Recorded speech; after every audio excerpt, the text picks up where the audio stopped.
두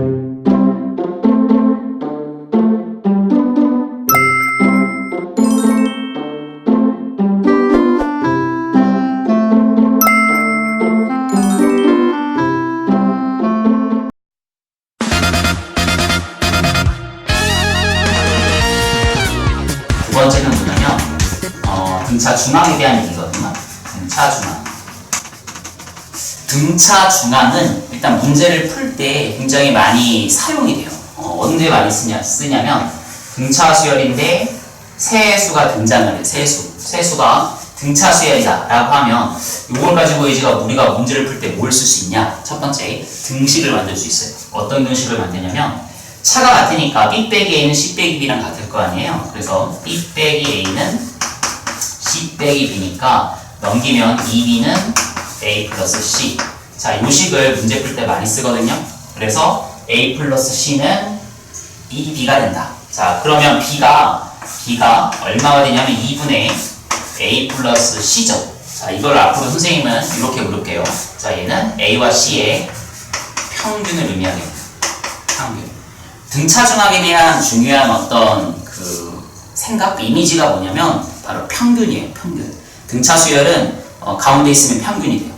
그래서 자, 얘가 평균이 되는구나. B가 수열의 평균이 되는구나 라는 거 생각을 하면 문제 풀 때 나중에 또 많이 좀 쉽게 좀 식을 간단하게 바꿀 수 있는 어떤 작업이 되거든요. 그래서 일단 세수가 등장을 했을 때 얘는 자, 이렇게 가운데를 찾고 싶어? 그러면 이렇게 앞뒤 더하고 2로 나누면 가운데 있는 항을 우리가 구할 수 있다. 그게 등차 중앙에 대한 얘기고, 우리가 특별히 문제를 풀 때 많이 쓰는 건 뭐냐면 등차 수열이 3개가 등장을 하면 첫 번째 항을 A라고 두면 이렇게 만들기도 하고, 가운데를 A라고 두면 이렇게 만들기도 하잖아요. 그래서 여기는 이제 많이 선택을 하는 건 일단 요걸 많이 선택을 한다고 아시면 될 것 같아요. 왜 그러냐면 나중에 3개를 더한 값을 가르쳐 주거나 물어보거나 이런 것들을 좀 많이 만나게 되거든요. 그래서 주어져 있는 녀석의 형태를 이렇게 만들 수 있고 이렇게 만들 수 있고 뭐 A를 여기다 줄 수도 있지만 이걸 조금 문제 풀 때 많이 사용할 수 있다라는 거 좀 알고 있으면 될 것 같고, 자, 다음에 무슨 얘기를 하냐면 세 번째는 등차 수열의 첫 번째 항부터 n항까지의 합을 알고 싶어요.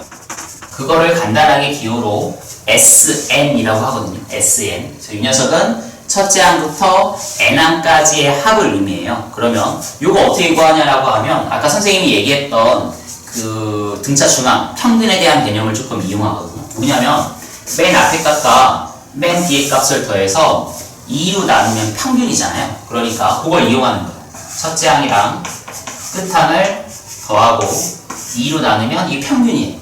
그럼 얘가 이제 몇 명이냐라고 하면 n명이니까 곱하기 n을 하면 이게 바로 자, 우리가 전체적인 이 수열의 합을 구하는 방식이 되겠죠. 평균을 알면 과목수를 곱하면 나의 시험 총점이 나오듯이 이렇게 주어져 있는 녀석의 평균을 안다면 개수만 곱해서 주어져 있는 이 수열의 합을 구할 수 있다. 이게 등차 수열의 n항까지의 합을 의미해요.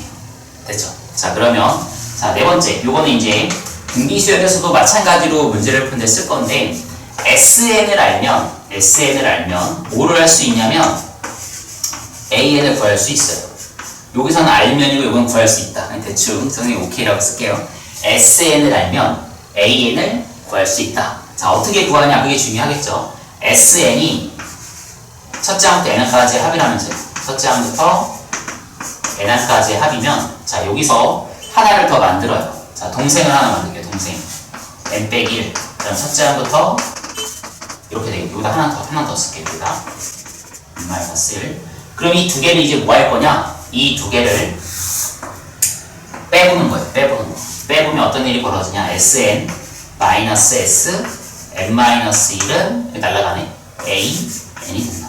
내가 AN을 구하고 싶은데 이렇게 하면 되네. 그런데 여기서는 조금 조심해야 되는 게 있어요. 뭘 조심해야 되냐면 바로 아래 동생 만들 때 n이 1이면 S0이 되고 S0은 정의가 되지가 않죠. 정의되지 않는 기호를 쓸 수는 없으니까 자, 여기서 n을 2 이상이라고 자, 추가적으로 조금 표시를 해줘야 돼요. 이게 굉장히 조금 이제 어떻게 보면은 무심코 넘어가면 안 되는 부분, 조금 잘 확인을 해야 되는 부분. SN이 이거면 SN-는 이건데 이 조건이 붙은 이유에 대해서 꼭 생각을 해주시고, 자 뺐을 때 그러면 이렇게 되고, 자 얘도 마찬가지로 n이 2 이상일 때가 되겠네요. 자 그럼 이제 2 이상일 때는 이렇게 SN을 하면 이렇게 동생 만들어서 빼면 되니까 AN을 구할 수 있는 거니까 우리는 이제 첫째 항만 찾으면 되네요. 첫째 항은 어떻게 찾으면 되나? 자 보니까 S1이 A1이 되겠죠. S1이 A1이 되니까 주어져 있는 녀석이 S1이 A1이 된다. 결론, SN을 어떻게 구할 거냐라고 하면 나는 이렇게 구하겠다. N이 1이면 S1으로 A1을 구하고, N이 2 이상이면 SN-SN-1로 주어져 있는 AN을 구하겠다 라는 게 기본적으로 주어져 있는 어떤 등차 수열을 공부하는데 우리가 필요한, 알고 있어야 되는 어떤 기본 지식이에요. 다시 한번 정리를 좀 할게요. 일단은 수열이 뭐냐라고 하면 수의 나열이다. 자, 규칙. 우리는 첫 번째 덧셈에 대해서 수열을 나열하는 규칙을 이제 공부를 했는데, 중요한 건 수열은 함수다. 함수적인 어떤 접근도 나중에 문제 풀 때 좀 써야 돼요. 두 번째, 등차 수열에 대해서 이제 본격적으로 좀 얘기를 해보면 일반항을 만드는 방법 잘 알고 있어야 되고, n이 아니다, n-1이다 라는 거 잘 확인을 하면 될 것 같고, 등차 중항, 등식 만드는 거, 그리고 가운데 있는 녀석은 평균 개념이라는 거, 그거 잘 조금 생각을 해주고, 그걸 가지고 SN을 구하죠. 등차 중항, 뭐 가운데 항이 있을지 없을지는 모르겠지만 주어져 있는 처음과 끝합을 더해서 2로 나누면 평균으로 볼 수 있다. 그러면 그게 몇 개 나오냐에 대해서 항의수를 곱해주면 그게 바로 내가 찾는 SN이 된다. 자, 이거는 암기를 좀 해줘야 돼요. 암기. 자, 어딨냐? 요거 암기. AN 구하는 거. 그리고 이것도 암기. SN을 알면 AN을 구할 수 있다. 자, 주의. 요 두 개 나눴던 거, 요거 좀 조심해서 조금 정리를 해야 될 필요가 있네요. 자, 그러면 바로 이어서 등비 수열에 대한 얘기를 하도록 할게요. 자, 시나리오는 같아요. 일단 기본적인 어떤 질문에 대한 대답은 등비도 동일하니까 좀 이따가 같이 보도록 할게요.